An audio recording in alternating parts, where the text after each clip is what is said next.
ঘরে দারিদ্র্য আসার 15টি প্রধান কারণ। চলুন এই ভিডিওর মাধ্যমে জেনে নেওয়া যাক। 1. যে বাড়িতে স্বামী স্ত্রী একসাথে একই থালায় খাবার খান সেখানে বাস্তু দোষের পাপ হয়। এমন বাড়িতে মা লক্ষ্মী বাস করেন না এবং দারিদ্র্য বিরাজ করে। সেই বাড়িতে কেউ সুখে থাকতে পারে না এবং সবসময় ঝগড়াঝাটি হয়। 2. বাড়িতে খাবার ও পানীয়, বিশেষ করে নোনতা খাবারে যদি কালো পিঁপড়ে দেখা দিতে শুরু করে তাহলে বুঝবেন আপনার ভবিষ্যৎ সময় খারাপ হতে চলেছে। এই কথাটি আজ থেকে নয়, বহুদিন ধরে চলে আসছে, তাই এই বিষয়ে সতর্ক থাকুন। 3.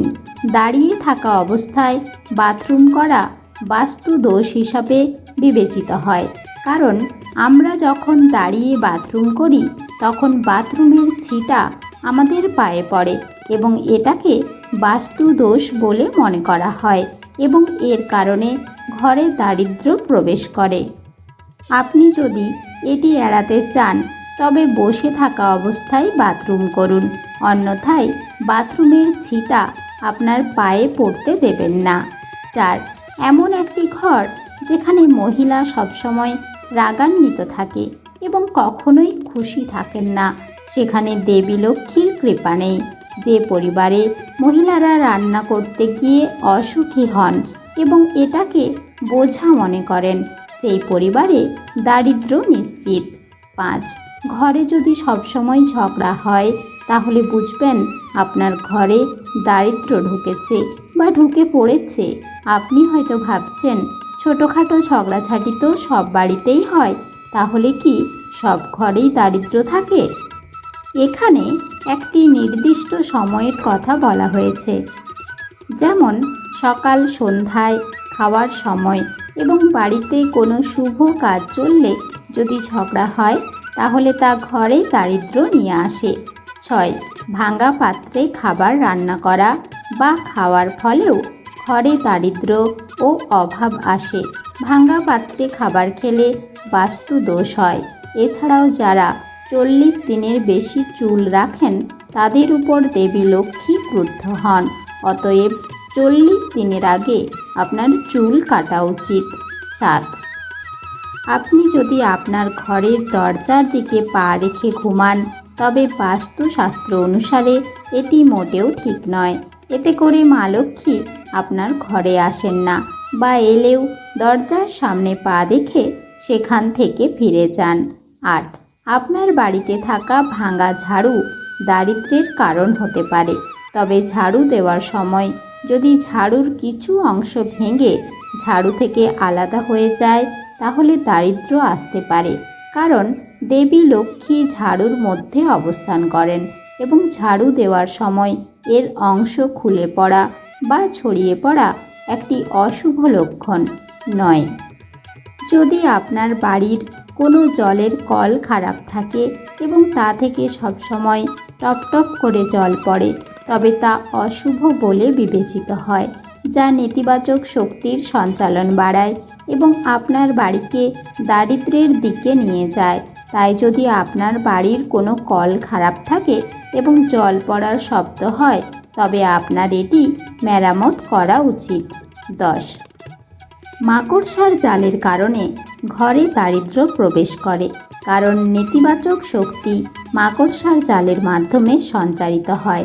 সেজন্য যদি আপনার বাড়িতে মাকড়সার জাল থাকে তবে আপনার সতর্ক হওয়া উচিত। আপনি যদি দারিদ্র্য দূর করতে চান তবে আপনার ঘর পরিষ্কার পরিচ্ছন্ন রাখুন। এর পাশাপাশি আপনার বাড়ির চারপাশও পরিষ্কার রাখুন, যার ফলে আপনার ঘরে দেবী লক্ষ্মী প্রবেশ করবেন এবং আপনার দারিদ্র্য দূর হবে। 11.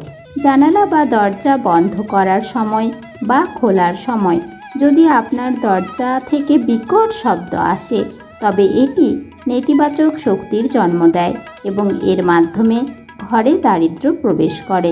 তাই এই ধরনের দরজা জানালা অবিলম্বে মেরামত করুন। 12.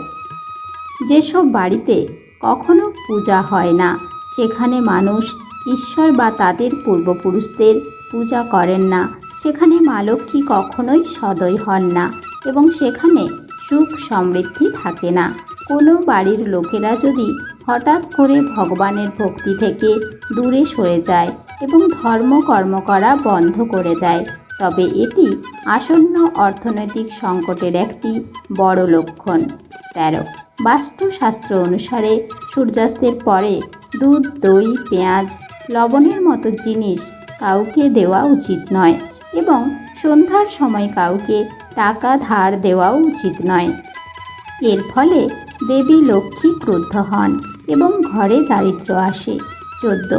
বিছানায় ভুল করেও খাবার খাওয়া উচিত নয়। এর কারণে দেবী লক্ষ্মী খুব ক্রুদ্ধ হন এবং বাড়ির সুখ শান্তি চলে যায়। এছাড়া বাস্তুশাস্ত্র অনুসারে কেউ যদি রাতে এঁটো পাত্র রেখে ঘুমায় তাহলে মা অন্নপূর্ণা ক্রুদ্ধ হন। 15. যে বাড়িতে বড়দের অপমান করা হয়, তাদের যত্ন না নেওয়া হয়, তবে সেখানে দারিদ্র্য আসতে সময় লাগে না। যদি বাড়ির বড়দের বারবার অপমান করা হয় তাহলে ধরে নিন যে দারিদ্র্য ঘরে ঠোকাঠুকি করছে। এছাড়া যে বাড়িতে নারীদের সম্মান করা হয় না, সেই বাড়িতে শুক্র ও চন্দ্রের অশুভ কারণে দারিদ্র্য বিরাজ করে।